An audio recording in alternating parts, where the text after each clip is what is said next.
Coral dust hung in the July heat like chalk shaken from a giant's sleeve. The canvas walls of the aid tent sighed with each gust while pharmacist's mate second-class Joe Ramirez cracked a brown glass ampule between his thumbs.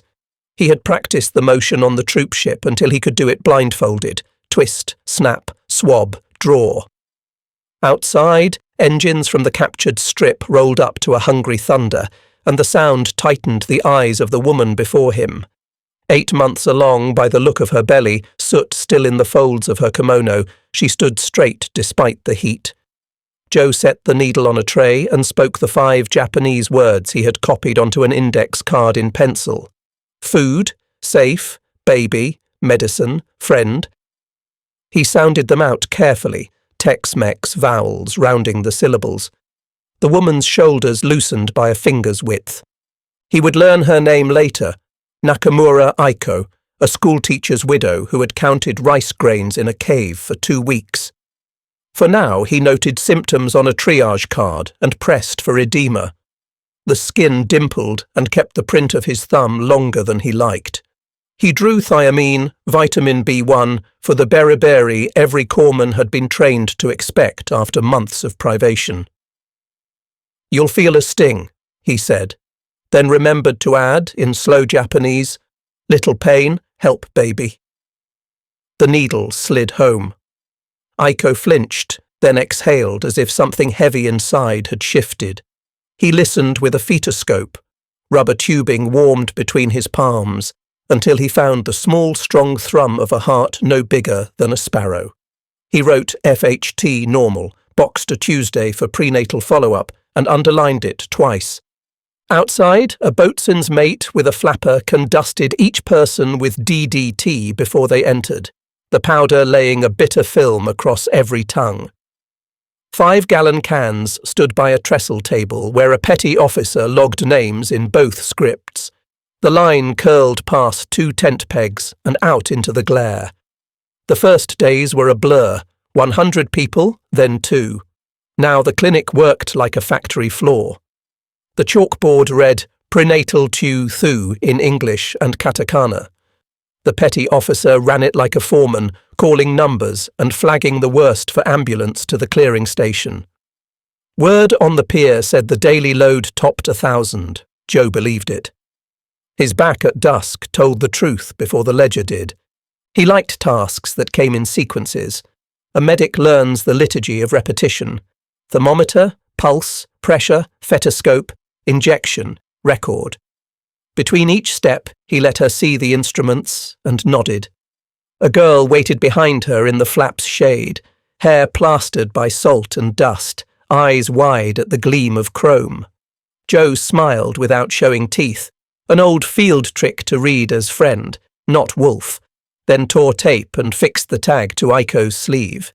He added the universal sign for no heavy lifting and the little triangle the nurses used for late term. He set a brown bottle of tablets on the tray and pointed to the calendar square again. "Tuesday," he said, and made a cradle with his hands. A truck popped and coughed outside. Aiko flinched. Joe pointed beyond the wire. Graders crawled like beetles across the pale land, pushing windrows of crushed coral. Seabees levelled and tamped until the ground shone. "Runway," he said, and she followed his finger, uncertain whether the word meant promise or danger. On the transport, he'd learned why the med tents sat inside the fence but close to the road. The same convoy fed bulldozers and clinics. A storekeeper on the pier had shown Joe a manifest that paired spark plugs with blood plasma, hemostats with hard-stand bolts, milk formula with drums of Avgus. If a nation landed graders by night and gauze by dawn, you did not run short of the things that kept mothers breathing. She whispered arigato that broke on the R like coral surf. He gave her the tablets, explained with slow hands, watched comprehension arrive like sunlight through cloud. The nurse lifted a sterilizer lid with a rag-wrapped hand and called for more gauze. A mess cook brought a crate stamped MEDSUPPLY and popped it with a bayonet, hemostats, gauze, fetal stethoscopes, tins of fortified milk. Joe pocketed a square of chocolate saved from chow and set it on the table's edge without comment. The girl in the shade didn't move until Aiko turned and pressed the sweet into her palm. The next patient had fever and the hollows of dehydration. Sulfur tablets clicked into a cup. The thermometer settled. Joe kept his movements unhurried. A system either worked or it didn't. If it worked, the line retreated, rumours softened, children cried less. If it failed, fear would unspool the camp by nightfall. He slid Aiko's card into a file box whose corners had grown soft with handling and looked up into a tent full of reflected sunlight. A ship's whistle blew beyond the graders. A ledger clerk added a mark to a column labelled Treatments, the number stepping toward a count that would seem impossible by month's end. "Runway," he said again, half to himself, as the thunder rose. The canvas shook. Aiko stepped out into the heat with her hand on the small of her back and the tablet bottle tight in her fist. Joe called, "Next," and the line moved. The barbed wire caught the morning light like wet harpstrings, and beyond it the lagoon lifted with ships at anchor. Chief Petty Officer Red Malloy stood on his dozer's track, chewing a stub of pencil, and checked the stakes his surveyors had planted before dawn. The coral under his boots took a print like flour. When he turned, the blade's scar ran straight as a rifle barrel toward the horizon. On his clipboard, 4 parallel lines marched north to south, runways in embryo, each one 8,000 feet and change. A grader beeped and trundled past, and his men waved without looking up. Floodlights blinked off. On the road behind the wire, a line of trucks laboured up from the pier, each bed a geometry of crates and drums. He had skimmed a copy at breakfast.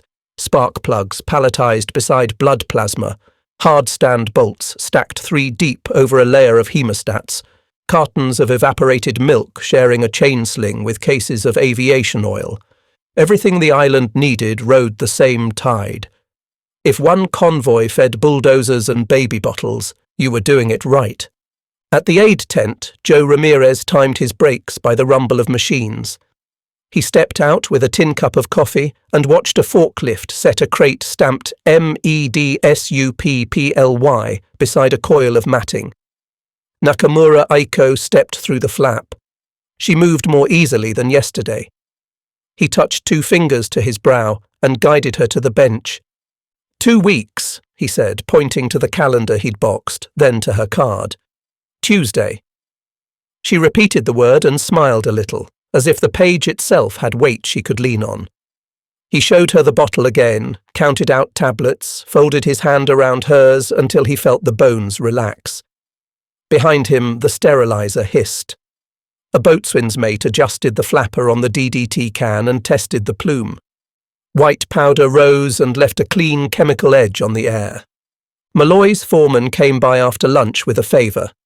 The grader operators had been rubbing their eyes raw, and the corpsman scrounged spare goggles from the depot and handed them over in a canvas sack. In return, the Seabees parked 2 water trucks beside the clinic line so mothers didn't have to stand as long under the sun. Little swaps like that made chaos look like plan. At the quarry, dynamite popped. Dump trucks rolled coral to runway beds. Compactors walked the loads into a drumbeat you felt through your soles. A surveyor wrote elevations that would stand up to weather and weight. At the pier, a Navy lieutenant marked turnaround times and told a junior, "Throughput." A pallet of plasma slid into a truck already loaded with spark plugs. If you wanted to win fast, you kept civilians alive, out of your lanes, and grateful enough to step forward when you waved them through. Aiko waited in the shade and let a nurse measure her wrist with a tape. She watched the trucks with calculation, as if the rumble itself carried meaning. In the cave, rumours had spread faster than coughs. Americans cut off ears. Americans raped women. Americans fed babies. In the heat, none of those felt real, but one of them was happening now, and her logic tilted to meet it. The nurse said a word Aiko knew, "Ochitsuit," calm, and the syllables sat cool like a compress. Aiko pressed her palm to the small of her back and breathed. The baby rolled as if to answer a distant engine. Malloy climbed into his dozer and set the blade. He'd promised his crew a straight cut before chow. The engine barked, then settled. He pushed until the ridge in front of him slumped and ran, white and clean. He liked numbers, you could see. 8,000 feet was a mile and a half. 4 side by side meant the island would hold more airplane than most nations could imagine. He wasn't paid to imagine. He was paid to push. By mid-afternoon, the misprinted-looking manifest had been broken into 1,000 pieces. Goggles over dusty eyes, milk in bottles, plasma slung and ready, bolts threaded into hardstand anchors. From the tent, Joe heard a backfire and said the word that had become a joke and a spell. "Runway." The wire hummed in a light breeze. A clerk inked another line on the tally. The camp began to keep time with the island, and time in war was a weapon like any other. By noon, the aid tent's chalkboard had sprouted a second column for well baby checks, and the petty officer counted heartbeats with a kitchen timer, 60 seconds a clip. 5-gallon cans of chlorinated water sweated rings on the trestle. A sign read, "1 capful bleach per can, stir." An ambulance idled with its rear doors open, stretcher clips glinting. When the driver killed the engine, the silence felt like pressure, and when he started it again, the whole line breathed. A flapper can sighed over shoulders and collars, a white drift of DDT throwing a clean edge into the humidity. The cave breathed like an animal, warm and damp, exhaling the smell of salt, smoke and unwashed cloth. Lieutenant Sato Kenji cupped his hands around a candle to keep the sputter from dying and listened to the child's cough echo off limestone. The mother's voice had the flat rhythm of exhaustion, the words measured between coughs. Fever all night, no rice since yesterday, water from a puddle that tasted of bat. Sato had spent years learning how to command hard men with clipped orders. Now he spoke to a scared boy as if tone alone could lower temperature. When the candle guttered, he pushed the stub into a crack and watched the light multiply across wet stone. At dusk, he borrowed a fisherman's coat and wrapped it over his uniform tunic. Doctrine wrote itself in his bones. Civilians were a screen. Americans were ogres in khaki. Yet rumour had seeped into the fissures like rain. The enemy weighed babies, they dusted lice, they wrote names instead of numbers. He told himself he was scouting, not surrendering. The mother walked beside him, the boy's heat bleeding through a threadbare shirt into Sato's palm. They skirted coral pits and stacks of shattered beams until the barbed wire came into view, its points shining dull in the last light. A petty officer at the gate waved them forward, palm open, a gesture as simple as a cup of water. No questions, no blows. A boatswain's mate raised a flapper can and let a sheet of powder fall over their shoulders. The DDT stung Sato's throat and left a metallic aftertaste that felt like a chemical oath. Inside the aid tent, a clerk took the boy's name and the mother's, careful with syllables, then looped a tag through a buttonhole. The sequence that followed was astonishing precisely because it was dull. Thermometer under tongue, counting pulse, a stethoscope bell against a small chest, sulfur tablets clicked into a metal cup, newsprint wrapped instruction in simple characters. It was the rhythm of a factory, not the mood of a battlefield. Sato watched a corpsman, Ramirez, his tag read, press a fetoscope to the belly of a pregnant woman and close his eyes until he found the tiny drum beat he sought. The corpsman nodded and wrote FHT normal in neat block capitals. A nurse lifted the lid of a sterilizer with a rag-wrapped hand. Steam and antiseptic ripped the humid heat with a clean edge. In the corner, an enlistment grey blanket was folded into a wedge beneath a woman's hips. A mess cook cut open a crate of milk tins with a bayonet and stacked them like coins. Outside, trucks moved without drama, up from the pier to the depot, from depot to clinic and clearing station, each stop a dot on a line that had been drawn on a chart before any of these faces appeared. He had expected to be struck. He had expected humiliation and perverse theatre. Instead, he found a ledger. The petty officer chalked new lines on a board labelled Prenatal and Well Baby. A clerk inked another hash mark into a column labelled Treatments, the number stepping toward totals that would make a staff officer blink. People in line spoke under their breath. Sato caught words that had been forbidden to think. Safe, milk, Tuesday. The cough eased as the boy sipped water. The mother's hands trembled when she bowed. An ambulance idled outside, its rear doors opening to bright metal clips that shone like clean teeth. The driver sat with his hands on the wheel and his cap set square. When he killed the engine, the quiet came down like felt. When he hit the starter, the line breathed again. Sato kept the fisherman's coat closed at the throat, aware of his insignia like a brand in the fabric, and studied the way the system exchanged time for lives. He had drilled men on the algebra of firepower: rate of fire, weight of shell, distance to target. Here the variables were different, and the arithmetic no less unforgiving. Minutes of triage traded for hours of fever, a vial of thiamine for a week of cramps, a tin of milk for a month of terror scraped away. Numbers that looked small until you extended them sideways and forward, across days, across camps, across islands. The mother gripped his sleeve as the corpsman checked the boy's lungs again. The corpsman's Japanese was learned, careful, the vowels round and slow. He listed the tablets and showed the label. Then he tapped the card and drew a box around a day in both scripts. Tuesday. Sato realized the power of a calendar when the world had tilted off its axis. If the enemy could hand a woman a date and keep it, he was not fighting a raiding party. He was fighting a schedule. He stepped out under a sky the colour of gunmetal and heard the distant clatter of a grader's blade kissing stone. Somewhere to the south, an island smaller than a district of Tokyo was sprouting not one runway but four, each 8 to 8,500 feet long, each drawn straight enough to lay a nation's hope upon. It seemed impossible that crushed coral could shoulder such weight so quickly. It seemed more impossible that the same convoys that fed mile-long runways also fed a tent where a boy's cough began to ease. The line moved behind him. The mother bowed. Sato looked at the wire, then at the path toward the depot, and knew that something inside him had turned, a gear engaging in a machine far larger than doctrine had allowed. Morning began with the squeal of chalk on slate. The petty officer wrote Prenatal across the board in block letters, and then in careful katakana, wiped yesterday's dust with the hem of his shirt and drew a straight column. Aiko stood beside him with a pencil tucked into her sleeve, translating the words he had said the day before into a rhythm her neighbours could trust. Tuesday on the calendar meant something now. A room, a chair, a measured voice, a hand steady enough to hold a needle without shaking.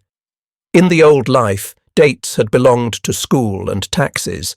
In the new one, dates were life preservers tossed into a tide. Joe Ramirez set his tray with the accuracy of habit.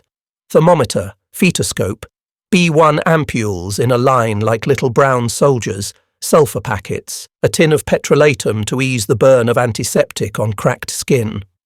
He wiped the bell of his stethoscope, warmed it in his palm, and looked down the line. It had found a shape, mothers first, the worst cases tagged with a red corner, infants weighed on a kitchen scale whose needle he had calibrated against a spool of wire because a courseman learns to make instruments from the world at hand.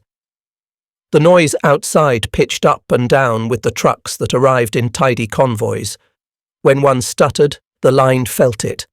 When a forklift squealed and stopped and released a crate of gauze like a magician pulling handkerchiefs from a coat sleeve, the line felt that too. Systems made themselves felt not through speeches, but through friction, or the lack of it. He saw Sato at the edge of the shade for a moment, the fisherman's coat too heavy for the heat, a look in his eye like a man reading a map that had been upside down his entire life. Then the corpsman's hands fell to the next task. A woman whispered that she had not felt a kick since nightfall. Joe found a faint heartbeat and said the thing he could say with honesty. Now.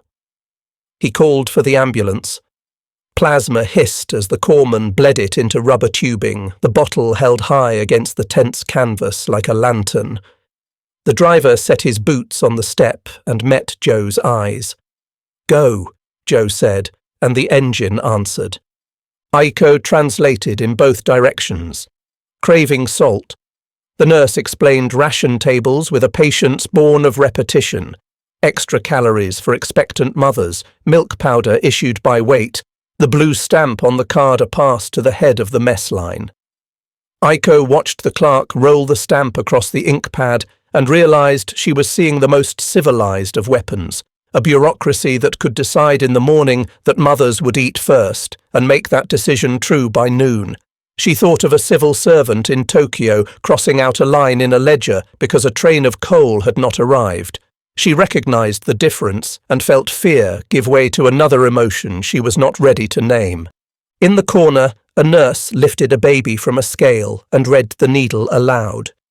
The number mattered because the clinic would teach it to matter, one mother at a time. The corpsman set thiamine on his tray again and again. Beriberi weakened legs, robbed strength from breathing, made hearts clumsy. A glass ampule eased a week's suffering in the time it took to say arigato. Joe recorded the dose. He wrote with the cramped cursive of a man who had learned penmanship in a school where nuns rapped knuckles, and the numbers lined up like soldiers at inspection. At the edge of the tent, a mess cook who had seen 1,000 hungry nights stacked tins of milk like coins and took a quiet satisfaction in seeing them leave faster than he could pile. At noon, the heat slowed everything by a notch. The DDT man's arm sagged, and he switched hands. A supply corporal came with a clipboard and asked for burn rate on gauze, and Joe gave him a number without looking up. He could have lied to hoard, but he had learned that hoarding was the poor man's strategy and made you lose slow instead of fast. He named the number. The corporal nodded and disappeared into glare. Not every story ended well. A woman went rigid, her breath narrowing to a whistle, her pupils blown wide. Eclampsia, the nurse said. They had seen it once already. The ambulance made it back in time that day. Today, the driver's face told the rest. Joe wrote a name inside the cover of his notebook because he needed to carry it somewhere that would not wash away under the canvas when they broke camp. He could not go to confession here. He could turn grief into procedure, the way engineers turned coral into runway, compact it, line it, move the next load. By late afternoon, the chalk column had filled and a second had begun. Someone outside blew a whistle 3 times to signal a convoy on the road. Aiko stepped into the light, blinked against the glare, and watched the trucks grind past. In the foremost, strapped against the headboard, were cartons of milk. In the rear of the same bed, crated spark plugs clacked against one another like teeth. She tried to imagine what sort of nation shipped infancy and ignition together and decided the answer was simple, one that planned to keep both running on time. She turned back to the flap and lifted it for the next mother in line. Red Malloy liked his lines straight and his machine on the bite. He set the dozer's blade and felt the first inch of resistance as the coral gave, then slid, then flowed like ground snow into the windrow. The morning air carried the lime taste of dust and the sweetness of diesel. Survey stakes dotted the world like a drummer's clicks. Count them, and you kept the time. To the east, a temporary tower stuck above the palm tops, a stick figure of scaffolding with a radio shack hunkered on top. Beyond that, the map in his head drew itself into reality. 1, 2, 3, 4 parallel runways, each 8 to 8,500 feet, the set square enough to impress a schoolmaster. He had run roads in peacetime, jobs where the question was weather and union breaks. Here the questions were quantity and speed. His men worked in 3 shifts, and the island never slept.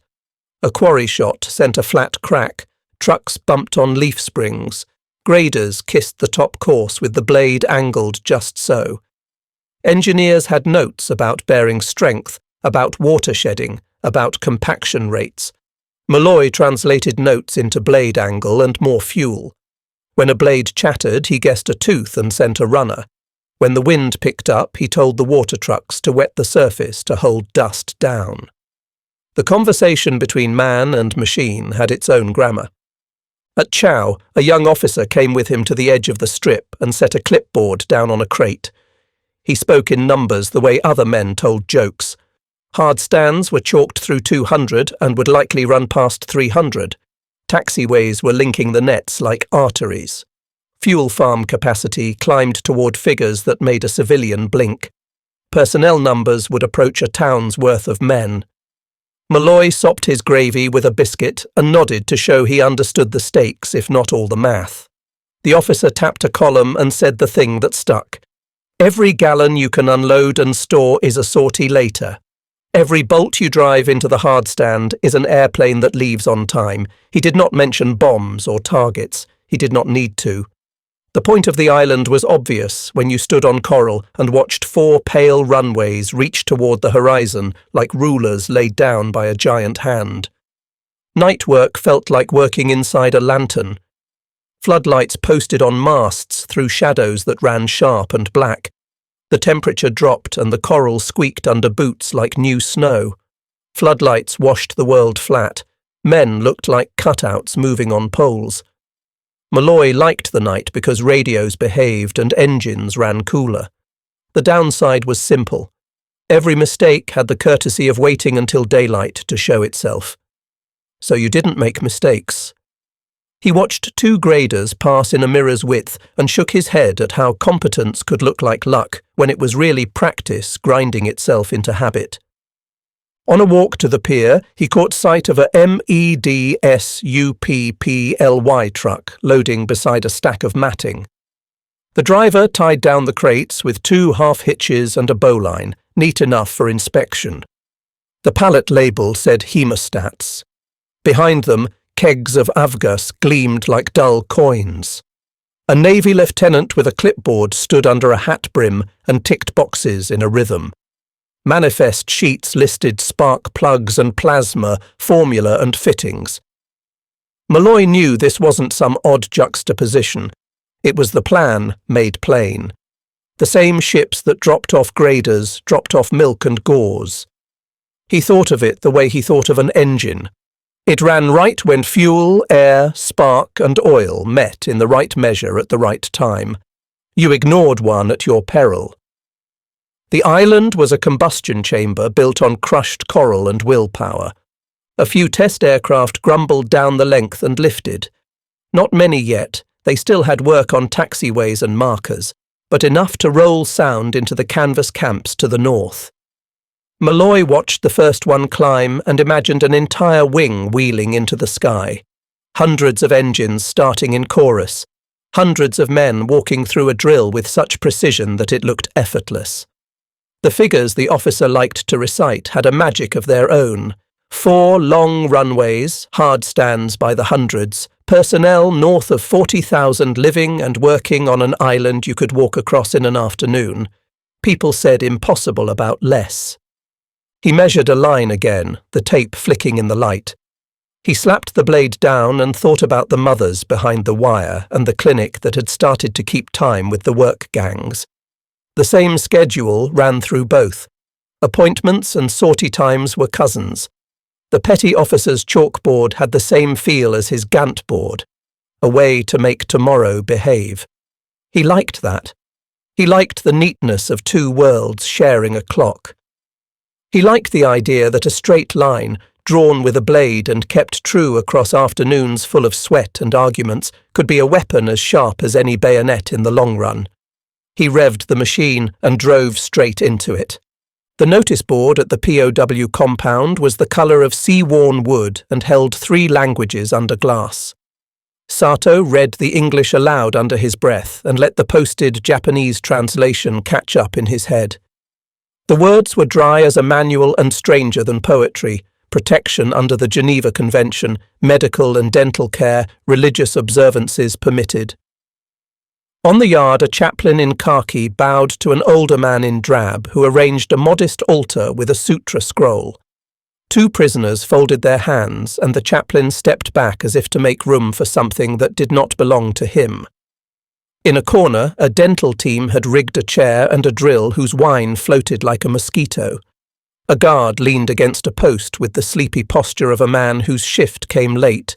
No one barked, no one struck, no one paraded humiliation for its own sake. Sato had surrendered the day before with the fisherman's coat still on his shoulders, his statement short and literal. He had not expected to be marched, searched, processed, and then offered water and rice as if he were simply another form to be filled. Now he watched a truck rumble past the compound with MEDSUPPLY stenciled on its side and felt the gears in his mind grind against one another. He knew logistics as a word. He had memorized tonnages and embarkation tables and railway schedules before the war taught him how paper and reality drift apart under stress. Here he saw paper and reality snap together like fittings. At the clinic fence he recognized the corpsman from the tent, the one with the calm hands, walking beside an officer with a clipboard. The officer spoke in numbers and times. The corpsman answered with counts and needs. The truck stopped at a depot where a petty officer with a waxed pencil marked off crates on a manifest. From the depot another truck made for the clearing station, and from there a driver took 2 plasma bottles toward a tent where he would tie them high and let gravity do what orders alone could not. The path was straight and unglamorous. It looked like the opposite of heroism until you ran the arithmetic long enough to see that heroism multiplied by schedule became something that societies could feel as weather. The chaplain walked past with his hat off and said good morning in serviceable Japanese. Sato bowed. He wanted to ask a question and found that he did not know where to begin. He settled for a statement that sounded childish as it left his mouth. "You treat your enemies like this." The chaplain shrugged and said that orders were orders and that some orders were worth obeying with joy. He pointed at the notice board as if to say, "Look, this is the thing we wrote down, so we do not have to reinvent virtue every morning." Sato looked back at the board and thought of orders that had required him to become smaller in order to carry them. Across the lagoon, the rumour of engines began as a texture rather than a sound. Sato shaded his eyes. He had seen airstrips before, had marched across cracked concrete in China and watched trainers buzz coastal towns with patrols. He had not seen this. 4 runways running in parallel like rails, taxiways curling like vines, hard stands stamped out by the 100 until the flat stone looked like a game board. Men moved like ants around wheels that came up to a man's shoulder. Sato did the lazy officer's math and stopped because it frightened him. If one runway could launch a dozen heavy aircraft in an hour, 4 could move dozens in measured beats. If hundreds of hard stands filled, an island smaller than a city ward would host a fleet of machines whose reach measured in continents. It felt like an error to imagine that the same ships had delivered diapers and hemostats with the parts for those aircraft. It felt like an error, but it was true. He remembered a staff lecture in which a major had compared nations by steel and coal and then waved a hand as if arithmetic were an insult to courage. The major had been wrong in a way that killed men. Sato looked at the clinic board that had sprouted a second column, at the dental drill's whine, at a Buddhist prayer unfolding with no one's permission but the written notice, and reconciled an equation that had destroyed his comrades. Any enemy able to spare penicillin for the children of prisoners while building an airbase for hundreds of bombers on a coral knob could not be bled dry by courage. Courage mattered, but in contact with a schedule it behaved like salt in the sea. A leaflet lay on the ground near the gate, creased. A private picked it up and handed it to him. Sato read the same invitation he had seen by moonlight. Surrender and live. He had laughed at it in the cave, a sound so thin it did not convince even himself. He folded the paper on a crease that aligned by chance with the silhouette of a runway. It pleased him for a reason he could not explain. The engines to the south rose to a confident thunder, unhurried, the pace of a drill done until it looked like grace. He knew then why the clinic had felt like a machine. It was part of the same engine, a cylinder in a block that could run all day without seizing. The child he had brought to the tent would likely survive. The men on those aircraft would fly on time. His nation had taught him that mercy was weakness. He watched a truck marked MEDSUPPLY pass a truck loaded with crates of spark plugs and learned that mercy, if you could afford it, was proof of strength. The lorry came up from the pier with its springs flattened and its tailgate chattering against the chains, a load of diapers, milk powder, quinine, and the oddest cargo of all, certainty. The driver had chalked a big blue triangle on the sideboard, expectant mother's priority. A corporal at the gate clicked his tongue to clear the dust and waved the truck in with the same practiced motion he used for fuel bowsers, and the line of women stirred like grass in a gust.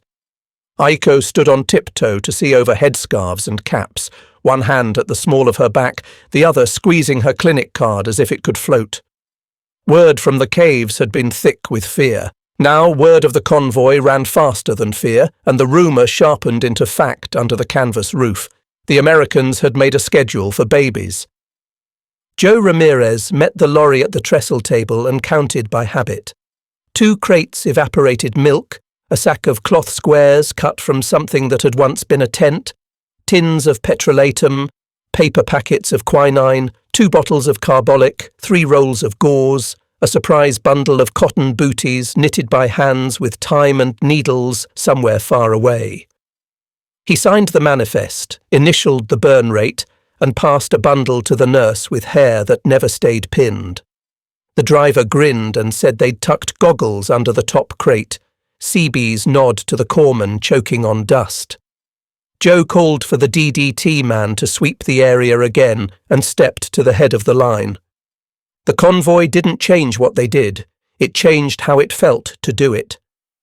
Mothers came forward with shoulders unhitched, infants rode in the crook of elbows instead of under shirts, and the boys who had been taught to turn sideways and vanish stood flat-footed and watched.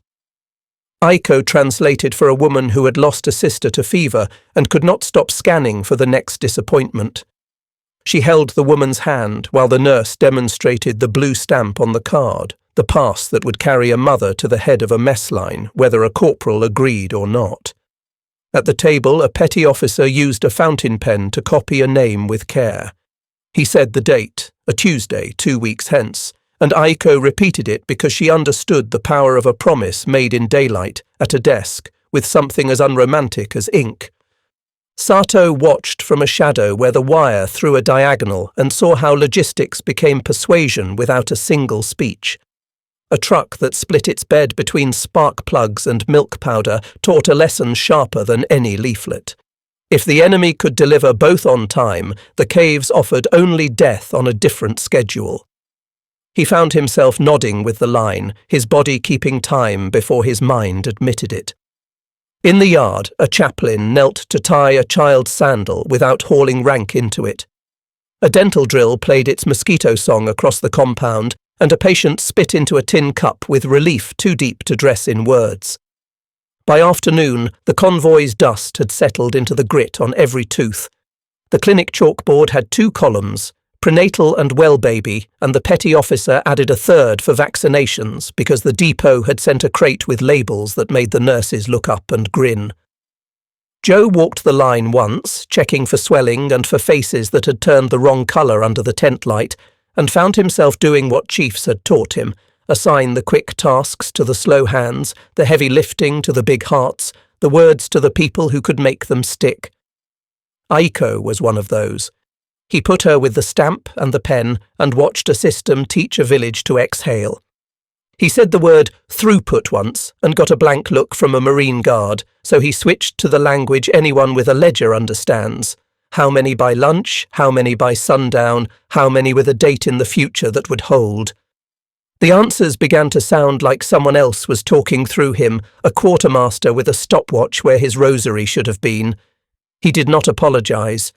War, he thought, is a calendar you force to behave. If you could make the days behave for mothers as well as for bombers, you were more than competent. You were civilised. Near dusk, a patrol rattled through the gate in a weapons carrier with 3 children wrapped in a blanket and a woman holding a 4th inside her coat. They had come out of a cave because another cave had sent them a messenger, and that messenger had been a baby held high in a father's hands. A ridiculous envoy, except that it worked. The driver killed the engine, and the absence of noise made the tent breathe.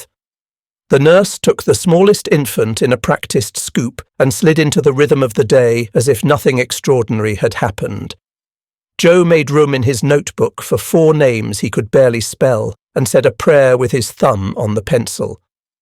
The convoy had not saved the world, it had saved the hour. That was enough. The island ticked onward, and the line moved. The pier worked like a metronome you could set your pulse by. Cargo nets rose and swung and came down in arcs, shedding crates onto truck beds already chalked with destinations. Depot A, Depot B, Clearing, Seabees, Mehdi. A lieutenant with a clipboard kept time with a wax pencil, while a boatswain called numbers that copied themselves into the day like a groove. Joe climbed into the passenger seat of a stake bed and rode down the pier for a tour he hadn't asked for but needed. The logistics officer talked in a pleasant monotone, as if he were taking a stroll in a park. Offload to depot in 15 minutes, depot to issue in 30, backhaul empties on the hour. It sounded like a fairy tale until Joe watched 3 pallets vanish into 3 trucks and the trucks roll. He had learned to count heartbeats by the minute, now he learned to count trucks. The officer slid a manifest toward him with a finger. Spark plugs headed for an engine shop up the road, plasma to the clearing station, fuel to the farm where pipes as fat as a man's thigh ran under dirt like roots. On paper it looked tidy enough to frame. In the world it was dust and heat and men who didn't have to be told twice. A forklift groaned. The driver feathered the lever so the tines lowered without shudder. A second later, the crate sat on a bed and a private bound it with a sailor's square knot because someone's chief had hammered those knots into his head on a pier a continent away. Joe found himself grinning. The clinic had been binding human lives the same way, 1 loop at a time, snug enough not to slip. They stopped by a Seabees yard where CPO Malloy stood with a board that looked suspiciously like the clinic's chalk slate. It charted shifts and cuts and compaction rates, boxes filled in with a neatness that would have earned him a reputation as a tyrant if the results hadn't been so clean. He walked a finger across the columns and explained that if a dozer touched the same ground thrice, a compactor need only touch it twice, which freed a grader for a pass someplace else. Joe recognized the rhythm as if he were listening to a fetal heart. Both instruments measured readiness. Both, badly played, cost lives.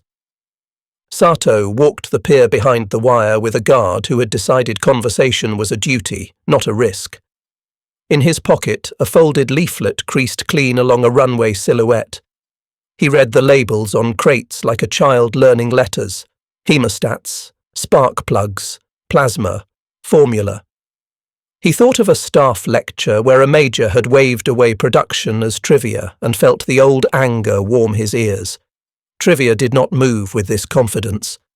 Trivia did not carry milk and ignition in the same net with a shrug. He looked at the stacks and saw how mercy and destruction rode together like 2 horses pulling a single wagon, and he wondered how many lectures it would take to make his comrades see what a single afternoon here had made obvious. Midway down the pier stood a fuel manifold with gauges that looked like wristwatches for giants. A chief showed the numbers the way a musician shows off chords. He tapped a needle with a fingernail and said that when the line dropped faster than the schedule, he called the depot, and when the depot slowed, he called the pier, and when the pier shrugged, he called the ship. There were no mysteries, only delays, and delays could be beaten into compliance by men who had learned not to take delays personally. The chief spoke with the flat confidence of a person who knew that systems rewarded temperament more than temper. The impossible comparison announced itself as they crossed the yard to a view of North Field. Joe followed the officer's pen as it drew the day out loud. 4 runways, 8 to 8,500 feet, hundreds of hardstands. Personnel tally creeping toward 40,000. The officer let the numbers sit for a breath and then said the thing that landed like a hammer on an egg. In a single afternoon, the fuel that flowed from that manifold could push more tonnage of airplanes into the sky than some enemies could lift in a month. It was a boast only because it was true. Joe tasted dust and said nothing. You didn't shout in a church. They rode back to the clinic with a pallet of gauze swaying behind them. Aiko stood with the stamp and the pen, her hair stuck to her neck, her smile small and real. She had learned to say due date with a voice that made the words into a promise.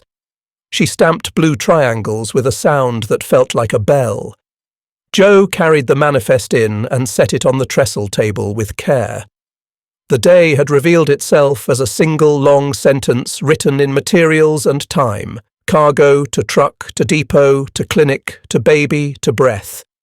He touched the board with his knuckles as if to knock on a door for luck. Outside, engines started to wind up in sequence, and the island kept time with itself like a drumline you could hear in your bones. A storm marched across the island with a drummer's patience, rain beginning as mist and then hardening until the tent walls rang faintly like tin. The lantern swung on its hook, light smearing across the stainless instruments laid out on a towel, forceps, hemostats, needle holder, scissors. Aiko held a mother's hand while Joe knelt to listen for a heartbeat that hid the way shy birds hide in hedges. The woman's breath came fast and shallow, eyes fixed on the canvas seam above her as if the stitching could hold her together. The ambulance idled outside with its doors open and a soldier's raincoat stretched across its rear to keep the splash out. Now, Joe said, the word not loud but final. The nurse squeezed a bag to drown the questions. They had rehearsed this, not as a drill, but as a liturgy. Someone raised a plasma bottle until it touched the seam where tent met darkness, and a clear line ran down into a vein. The nurse's knuckles were white around a clamp. The driver called that the road was passable to the clearing station if you took the south bend and kept the revs up. Joe checked the fetoscope again and found what he feared. A rhythm that had stumbled. Forceps would be a decision both simple and enormous.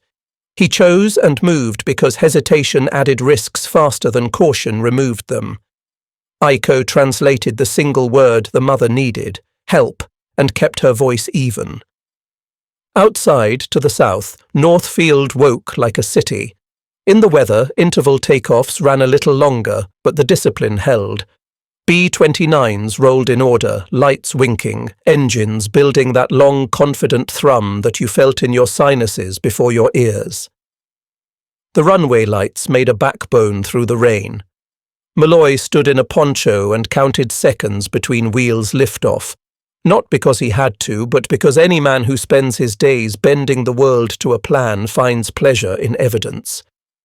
He had been told 30 to 60 seconds between aircraft. He found himself nodding when the clock agreed. Inside the tent, forceps bit and coaxed, and a cry that began as a ragged cough lifted. The lantern swung again, the sound steadied. The nurse laughed once, too sharp to be pretty. Joe cleared the airway and swaddled what could not possibly be so small and still feel like the heaviest thing he had carried all week. The mother sobbed and tried to sit. Aiko pressed her back with a palm and spoke the word for rest in a voice that made rest seem honourable. Joe wrote the time on a card and underlined it. He did not write the other time, the one that would have gone down if the noise outside had failed to keep time with the tent. The ambulance rocked as the driver climbed down. He looked in, saw the tiny, dark head, and bit the inside of his cheek because he had promised himself he would not make a sound in that tent unless someone told him to. He backed the vehicle to the flap and set the stretcher clips with the smoothness of habit. Rain ran down the sill of the doors in sheets. The engine's idle was a cat's purr. He drove like a man delivering a fuse, not a passenger, and the clearing station's lights rewarded the choice. Sato stood under an awning and watched the airfield. In his mind a blackboard chalked itself. 4 runways, hundreds of hard stands, sortie rates that looked like typos, personnel tallies that exceeded the populations of villages he knew by the smell of their markets. Then another chalkboard overlaid the first, clinic totals stepping toward a number no one would have believed. Thousands upon thousands of treatments, a peak day of 1,200 people, a mass of births in a place whose maps had been drawn for war. The impossible statistic he could not stop tasting was not a single figure, but the ratio between 2 truths. This island could throw more iron into the sky in one day than some enemies could in a month, and it could still spare forceps and plasma enough to pull a child into a storm and call that victory too. By the time the aircraft vanished into weather, the tent had returned to its hum. The nurse wrote weights. Aiko tidied instruments that still remembered hands. Joe leaned against a pole and let his eyelids dip once before he forced them open. The mother slept, a hand cupped over the curve of a blanket, as if steadying a bowl on a road. Outside, rain slackened to a hush, and a generator coughed back to even. The island's clocks reconciled. A baby breathed. A ledger gained a line. Anyone who wanted a different ending would have to argue with arithmetic. They put 2 clipboards on a nail where anyone could see them, treatments and sorties. It wasn't ceremony so much as respect for a truth that didn't require a flag. Joe stood with his back to the tent pole and ran a thumb along the edge of paper until the pulse in his thumb reminded him that the board measured lives, not pride. The figure for the month climbed in chalk steps. Prenatal exams, injections, well-baby checks, vaccinations, ambulance transfers, still the hard ones, folded into a pocket of his notebook where the names lived so they would not be rinsed out by the inevitable rain. Aiko read the numbers aloud in Japanese for a woman who kept touching her own pulse as if it might run away from her wrist if she let it. Across the road, a maintenance sergeant leaned over the other board and wrote sortie counts with a hand that had learned to keep a ruler in the eye. He included scrubs and diversions because the truth liked its own company. Malloy wandered up with a coffee and traced the columns with his eyelid, counting as if he were marking stakes in his head. He didn't need to read the bottom line to know what the lines meant. The runways he and his men had pulled out of a quarry were an assembly line now, turning fuel and men into reach. A schedule was the greatest labour-saving device the world had invented. He had proof in chalk dust. Sato stood between the boards and felt the air change. It was nothing dramatic. None of these events had been dramatic in the way that staff papers liked. Everything had been steady, plain, sharp, with competence, but the boards made the plainness sing because they set the 2 truths side by side. A clinic that could touch over 1,000 people in a day without breaking had more in common with a wing that could fly hundreds of machines than either had with the stories officers told in mess tents about courage as if it were the only fuel. Courage mattered, but courage unassisted was a candle in a typhoon. These boards ran on oil. An officer from Civil Affairs arrived with an armful of forms and a pencil tucked behind his ear. He asked Joe for burn rates that would have bored a poet and delighted a quartermaster. Gauze, thiamine, sulfur, DDT, petrolatum, milk powder, the rate at which pencils themselves wore down when you recorded a life every 3 minutes for 6 hours straight. Joe gave the numbers without apology. The officer nodded and explained without flourish that when numbers rose beyond plan, ships changed to match. When ships changed, schedules downstream flexed. When schedules flexed, the island adjusted with the casual cruelty of competence. None of this was sentimental. All of it was merciful. Aiko found her way to the sortie board and asked the sergeant the question she had not known how to ask a month ago. How many leave today? How many return? He explained the difference between wheels up and wheels down with a stick on the ground, and even in the dust the numbers made shapes that her teacher's mind recognized. She thought of ink and paper in a schoolroom, of dates that had mattered only because a bell demanded obedience. She looked at the boards again and understood that these dates mattered because the island had forced the world to bend to them. She felt a strange pride that frightened her, and then didn't. The impossible truth in the air was not a boast, but a texture. It lay in the way the column of treatments climbed toward totals that, if you told them to a civilian at a stateside dinner table, would sound like bragging or error. It lay in the way the sortie count shrugged off weather with delays measured in minutes, not days. It lay in the way the boards spoke to one another without the need for pipes or wires. If the clinic faltered, the rear would rot. If the rear rotted, the runways would slow. If the runways slowed, men would die far from the chalk. The boards ensured that none of those ifs got a foothold. Near sundown, Joe wiped his thumb on his trouser leg and wrote a small number at the bottom right corner of his sheet. Births this month, live. He would not publish it. He would carry it. The sergeant across the road underlined a total and capped his pencil. Malloy blew dust from the nail heads, holding the boards, and smiled at the simple carpentry of truth. Sato touched the crease of a leaflet in his pocket and decided he would write something down that night. Not because anyone had asked, but because some statements wanted paper the way certain structures demanded plumb lines. The island breathed out. The numbers held. The morning tasted washed, the coral scent knocked low by a night rain that had curtained the runway lights until they looked like fish through deep water. Men walked easier when the dust took a day off. In the clinic, a bulletin board had sprouted notices that would have looked like civic trivia in a town hall.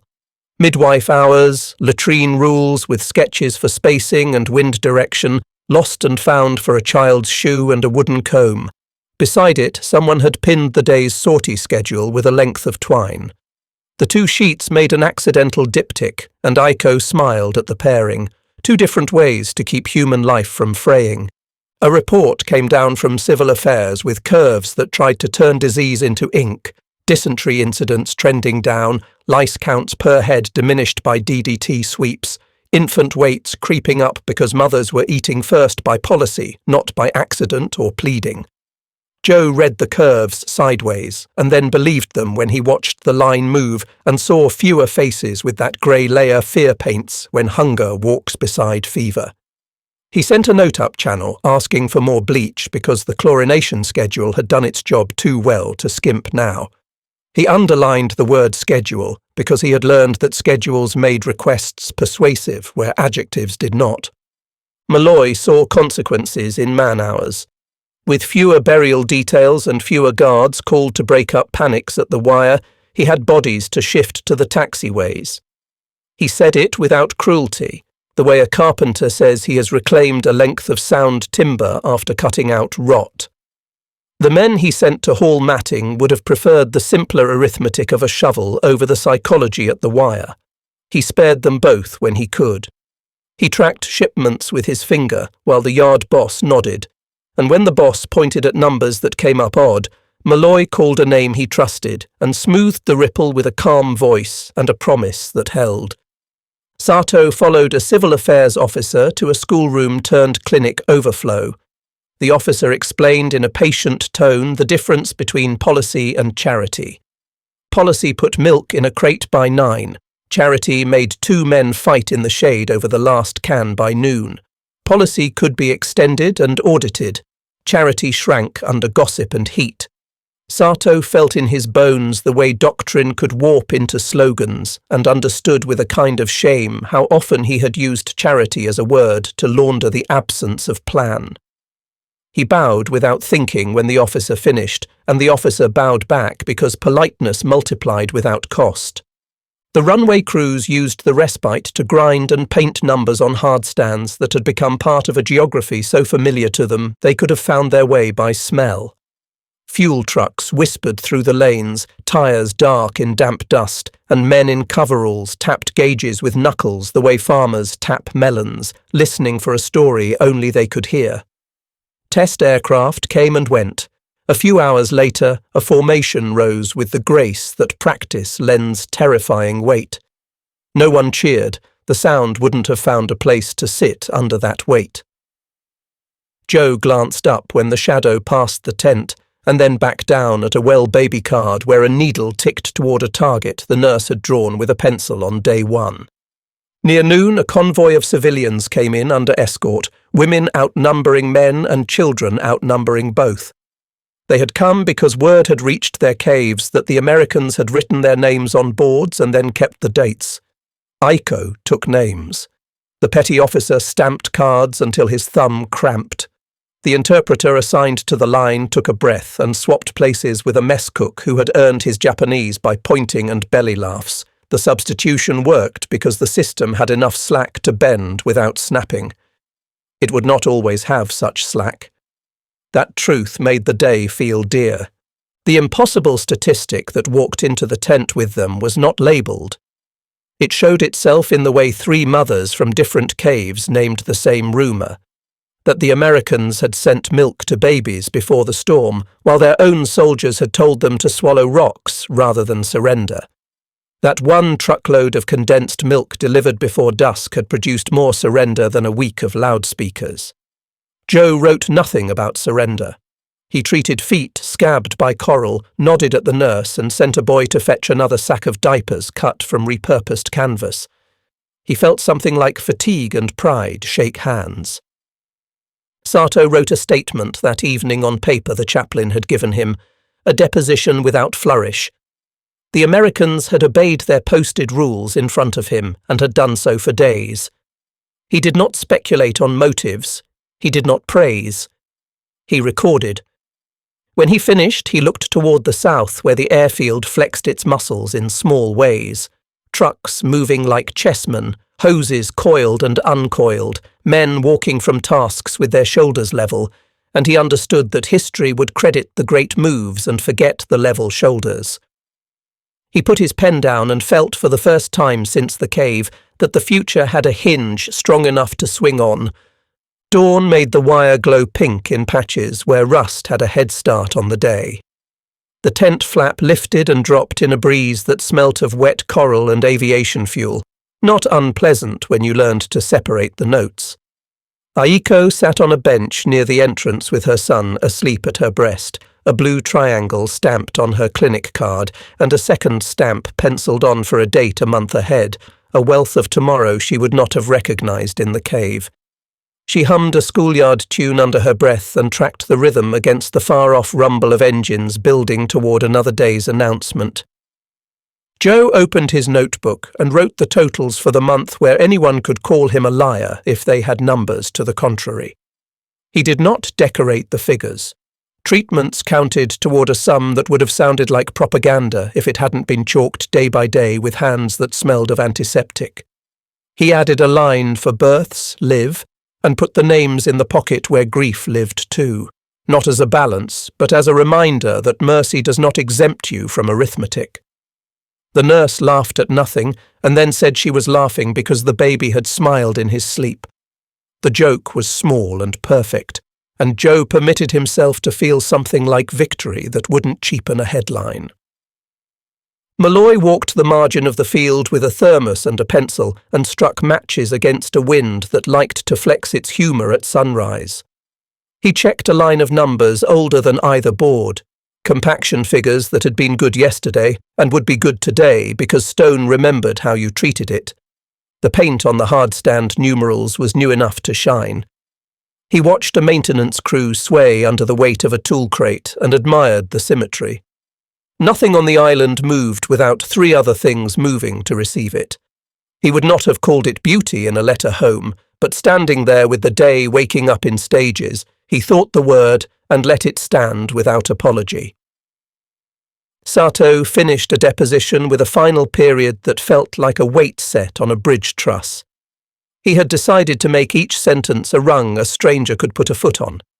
He did not use adjectives where a number would do 4 runways, 8 to 8,500 feet, hundreds of hard stands, clinic treating approximately 1,200 people in a day at peak, total treatments this month stepping toward a total that looked like a misprint until you saw the chalk on the men's fingers.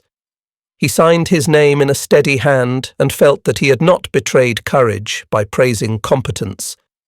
Courage had not built those runways. It had maintained them in the rain. Aiko stood and stretched, the boy heavy now in a way that made her shoulders ache and her heart feel unexpectedly light. She walked to the board because she liked to see the numbers gather themselves, not for the pride, but for the simple assurance that tomorrow would be accounted for before noon. She saw the petty officer's writing and thought of the double-entry books her husband had kept as a teacher when the rice ration had to be divided among students who needed more than it offered. She said a prayer for him that had no words and then set her palm flat on the board as if to share the warmth. The island worked through its paces with that unhurried urgency that made strangers think nothing important was happening. Fuel moved into tanks. A truck labelled MEDSUPPLY bumped gently over a rut and kept its crate of hemostats, formula and notebooks level. An ambulance idled just in case today asked for speed. The runway lights went out with the sun, as they always did. The aircraft started, as they always did. The clinic line formed with the same patience and hunger for order as yesterday's. A world had been built on crushed coral and policy, and it held under stress because it had been tested under the small stresses that would have broken a sham. The impossible number hovered like a ghost no one had to say aloud. That this tiny island could launch, in a single day, more weight of aircraft than some foes could imagine in a month, and could still spare milk and forceps and time enough to weigh babies. It was not cruel to say it. It was not a taunt. It was a record of a civilization that had chosen to be measured both by blood and by steel, and had found that the two did not cancel each other out when your factories ran and your schedules held. Joe closed his notebook and slid it into his pocket with a sigh that released 3 kinds of tired. Malloy tipped his hat as if to the runways themselves. Sato folded his statement and handed it to the chaplain without comment. Aiko shifted her son and felt him latch again, the tiny jaw working with a seriousness that made her laugh. A shadow crossed the tent, and for a second the light and dark across her face looked like a map, rivers and borders and the clean geometry of new streets. Engines gathered themselves and lifted, and the sound ran through the wire like current. The baby did not startle. The island practiced, did not either. Somewhere a clerk wrote another line on a board, and the day stepped into place with satisfying inevitability. Behind the wire, a cradle rocked. Beyond it, 4 runways drew straight lines into a future that had learned to keep its promises.